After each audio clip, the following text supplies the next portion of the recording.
Бұл сұраққа жауап беретін болсақ, яғни сіз қарызды арест қойылғаннан кейін барып төлегенсіз, және кредитордың өзіне төлегенсіз, сот орындаушы арқылы емес. Егер осы қарыз бойынша сот орындаушы арест қойғаннан кейін қарызды төлеген болсаңыздар, онда сот орындаушының үстінен қосылған қызметін төлейсіздер. Ол суммасына байланысты 25, 20, 15, 10, 5% болуы мүмкін.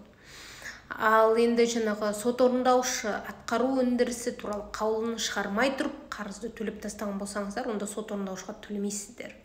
Енді бұл жерде сіз қаншалықты түсінгеніңізді білмеймін жауапты. Бұл мәселеде жаңағы белгілі бір дұрыс шешімге келу үшін жаңа мерзімдердің барлығын тексеріп шығу керек. Қай күні сіз қарыз төлеп тастадыңыз, қай күні сот орындаушы атқару өндірісін қозғау туралы қаулыны шығарды.